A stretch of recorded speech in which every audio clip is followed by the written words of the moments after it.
Douglas Allen Bickford here. It is the 11th of May 2022 at 8:35 a.m. here Pacific Standard Time in Klamath Falls, Oregon, my hometown in the beautiful United States of America, where I was blessed to be born in 1955. In fact, December 25th of 1955. So just call me Lord. Just kidding. Anyway, I am on Facebook Live now. I have been for over 2 months. I'm also been on YouTube for well over a year now, posting, teaching self-esteem out of this book right here. We have all been trained to believe that we were born bad, number one, okay, and that comes from all the so-called holy books, the Bible, the Quran, and all the rest of them, to make you believe that you were born bad, and that makes you feel bad your whole life because of all that training that we've got. Okay, and what that prevents you from attaining is self-esteem, because self-esteem is just the opposite of feeling bad about yourself. Once you have self-esteem, you'll feel good about yourself. And anyway, so that landed me here on Facebook, like I said, live, and also on YouTube over here, like I said, teaching self-esteem, how to get self-esteem and how to maintain self-esteem out of this book right here. It's called The Portable Therapist.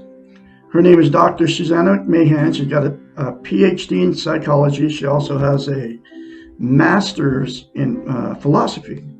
She lives in Madrid, Texas with her husband.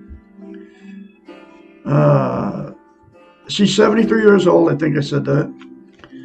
But anyway, this book was written and published in the 1990s, right? And published in 1992. And every lesson in this book talks about how we've been trained and taught not to love ourselves. And like I said, one of the big ones is all the religions and all those so-called holy books that were written by man to make you feel bad about yourself. We've been trained and taught not to love ourselves. And we've also been trained and taught not to have healthy minds. She knew this way back in the 90s, 30 years ago, folks. This book was published. She knew it back then. Now it's 1,000 times worse with all the social media, even right here where I'm broadcasting on Facebook and YouTube. Okay? Not to have healthy minds, not to love ourselves, right? Anyway, so she's had thousands of clients because she's a counselor, a therapist, a psychiatrist for many years. People would hire her as a psychiatrist to fix their unhealthy minds. And she knew they didn't have self-esteem, self-worth, self-confidence, self-love.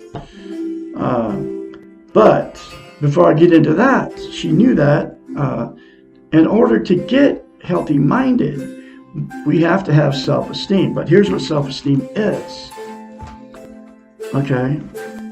Self-esteem is the two words. It's also known as self-confidence, self-worth, self-love. You know, when you get in that new relationship with another person, you know, a romantic one, that good feeling you got towards that other person, they can do no wrong, and they feel the same thing about you, that good feeling. Well, that's what self-esteem is towards yourself.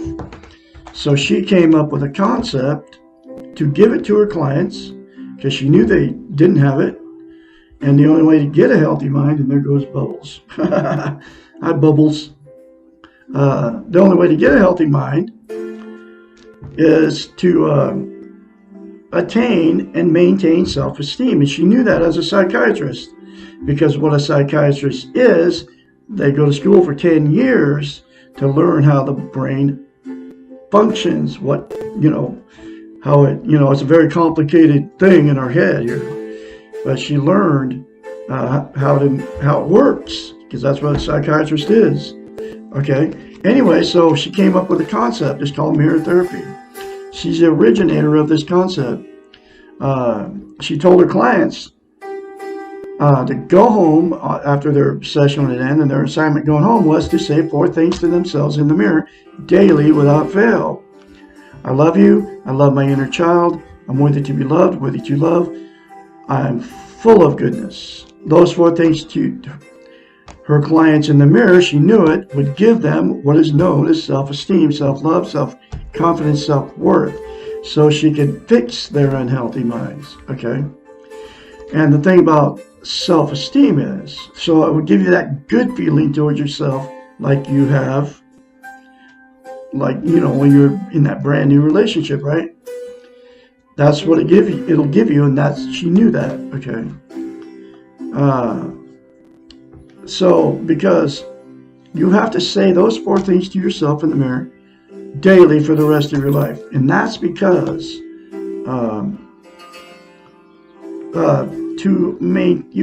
you get self-esteem by saying those 4 things to yourself in the mirror. But to maintain it, you have to say it, practice it daily, like lifting weights, right? If you lift weights, you keep adding to the weights more and more, and then you practice it daily to maintain the muscle mass. Well, and if you stop lifting weights, then you'd have to start over.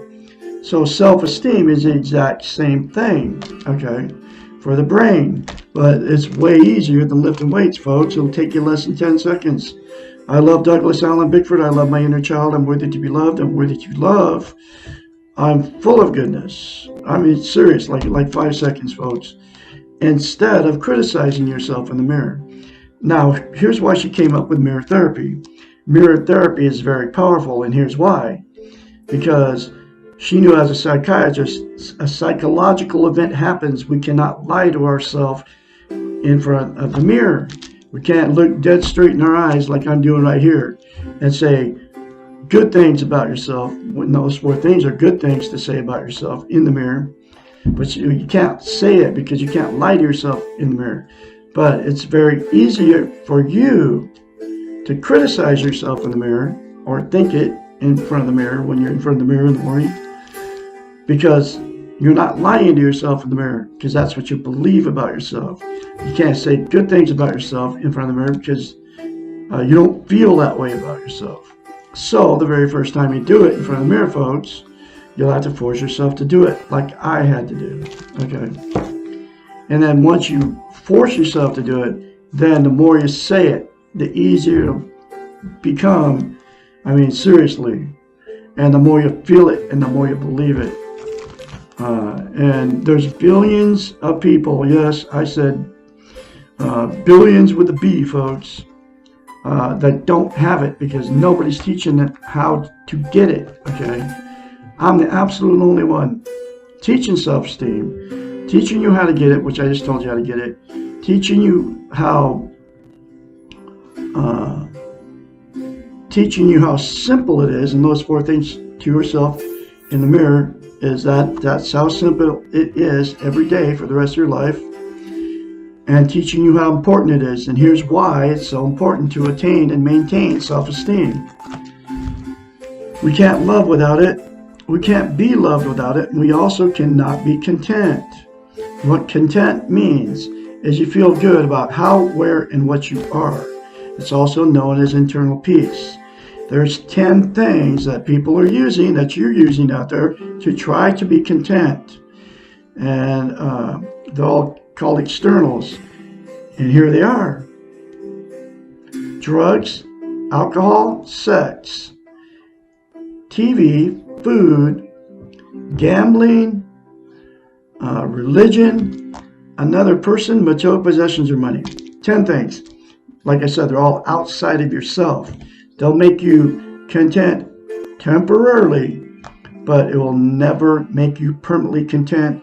The absolute only thing that will make you permanently content and give you internal peace is to attain and maintain self-esteem. And those 4 things to yourself in the mirror daily, without fail, for the rest of your life, will make you give you self-esteem and also give you internal peace. Okay. You won't be happy all the time, but you'll have this internal peace that you've never had before. I have it now. I've had it for over a year. Okay. Because I've been practicing saying that to myself daily, and I will continue to do it, because once you attain the feeling of having self-esteem, self-worth, self-confidence, self-love, you'll never want to lose it. And I know for a fact, I say that those 4 things to myself in the mirror, plus a whole lot of other stuff, all day long. Okay. I think good things and just everything good about myself. And you can all have the same. Doesn't matter who you are. Anyway, so here's you can't love and be loved without self-esteem either. So what happens is, we'll attract somebody just like us, and I believe there's billions of people on the planet doing this, because nobody's teaching self-esteem, like I said, and how to get it. But anyway, so what happens is you'll attract somebody without self-esteem, and then 2 people with no self-esteem in a romantic relationship. It'll turn toxic after, the good feeling goes away, and then you move in together and all the everyday life stuff starts happening. That's when the fights and the arguments start, calling each other names, cheating on each other, the drug use, the alcohol use, the hiding all the bad relationship from all your family and friends. When all that toxic stuff starts happening in that relationship, to 2 without self-esteem, then because the relationship turned toxic, 3 things will happen. The first thing that'll happen is you'll split up and you'll divorce over it if you married them, right? And then those 2 people go blame each other. You'll never take the blame. You'll blame to all your family and friends. Both sides will do it, because it makes you feel good to have somebody on your side, right? So then you'll end up, the same 2 people will go jump right back in another relationship, whether you're married them or not. That's why I've been married 4 times. It's called relationship jumping. And then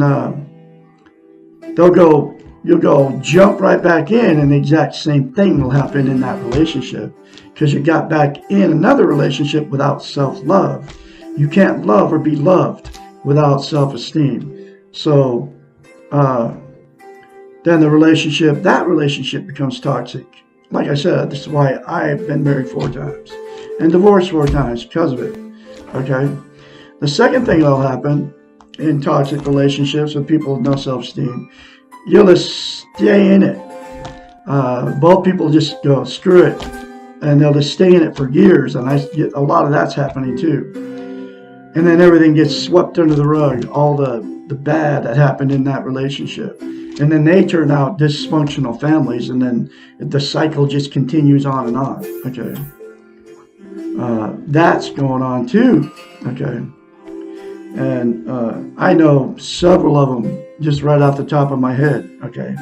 And then the last thing that'll happen because of toxic relationships and 2 with no self-esteem, the 2 people will just go, screw it, after they've been married more than once. They've had many failed relationships. They just figure, I can't get along with anybody, so they just become alone for the rest of their lives. But they're just as miserable alone without self-esteem like they were in that relationship, because you can't be content without self-esteem. Okay. Then they quit taking care of themselves. They quit putting makeup on as a woman, shaving as a man, combing your hair, putting cologne on, as a man and all that. And basically just taking care of themselves because they don't care anymore. But all these scenarios I just talked about can be changed if all the participants, including the one all alone, set forth things to themselves in the mirror daily without fail. It would give them all self-esteem. It would heal all the messed up relationships, and it would heal you. Okay. It happened to me. I've been alone now I'm working on 19 months after leaving my fourth toxic marriage. Okay. And I attained self-esteem in the last 18 months. Okay. So, I'm content now. I have this internal peace I never had before. So, I've been going through this book, The Portable Therapist, one chapter at a time, or one lesson at a time. Here's that next lesson. Because it doesn't have chapters, it has lessons. Or it doesn't have anything. So I call it lessons. And here's that next lesson.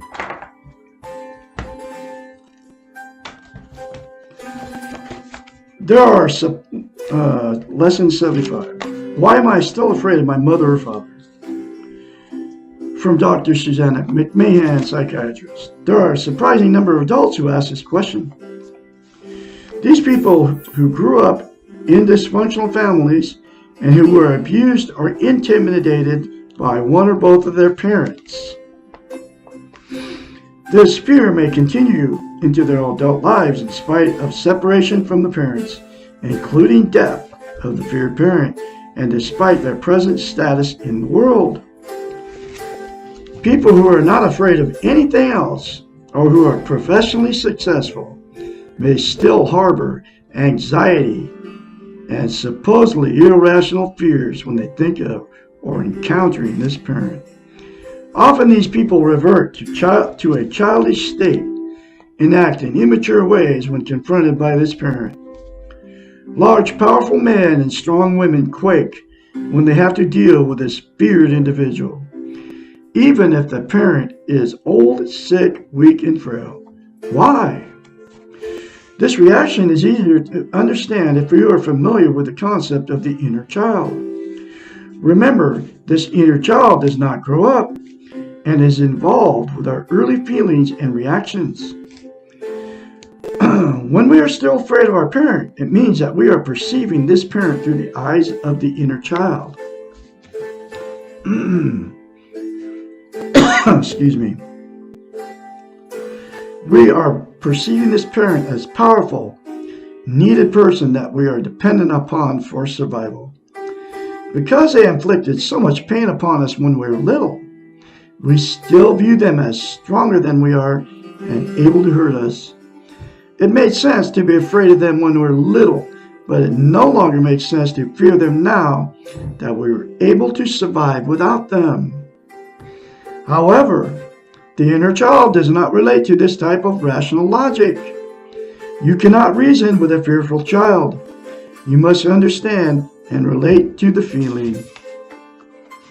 Once you learn to parent your inner child, then you can see your hurtful parent with your adult eyes. You can begin to see his or her insecurities and needs and weaknesses.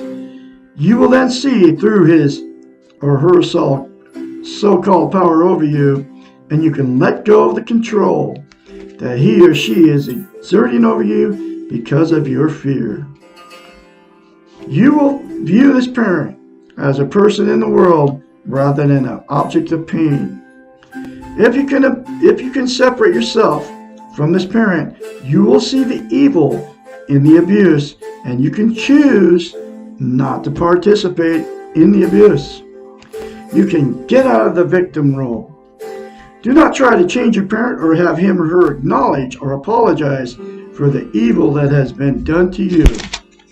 This parent may not ever choose to do so, and you may produce more pain for yourself. Instead, change yourself, parent your inner child, and give your child the support, encouragement, and security that you needed from your parent that you never received. Do for yourself what this parent could not or would not do for you when you were a child. If your parent is still abusing you, get out of the sick system. Practice self-esteem and stay away from discouraging others. That's exactly what I've done. This fourth woman that I married, we moved her mom in, okay, and I saw what happened, okay. She was still fearing this woman that sexually, emotionally, physically abused her as a child. But anyway, that's just what happened to me. And I've attained self-esteem. I will not be around discouraging other people. I don't have to be, okay? And I've chosen not to be around people that are discouraging to me, literally. Because it's my choice. Let's see. Practice self-esteem and stay away from discouraging others. Make yourself strong and secure and loved and change your dependence to independence. That's exactly what I've done. Give yourself what you need and want so that you need and want nothing from this parent. Only when you are free of fear and clean from neediness can you risk interreaction with him or her. Do not try confrontation unless you have support. Do not try to be a therapist or a teacher for your parent. Remember, you can be angry and deal with this anger constructively without dealing directly with your parent. You have the right to be angry at your parent, but you have an even bigger responsibility to yourself to take care of yourself. Let go of your past fears and get on with your own life. Once you no longer need your parent for survival, you no longer need to be dependent. Your inner child now has you to parent it. You can be fearless! Exclamation point. There's another very powerful lesson for you folks. You can all do it. I have confidence in you. Say 4 things to yourself in the mirror, daily to yourself, without fail. It'll give you self-esteem, self-love. Then you'll be able to let go of that fear that you've been harboring for your parent, from your parents, that fear that you're harboring from your parents that gave it to you when you were a little kid. You'll be able to release it. Your inner child will let you at it. That's why the second thing in the mirror to yourself is vitally important to you attaining and maintaining self-esteem, which is, I love my inner child. Okay. Anyway, the next lesson will be, why do I hate? Lesson 76. Y'all have a great day out there, and I can be your mentor when you start going through this change. 458-232-5238. Call me anytime, day or night. Y'all have a great day out there.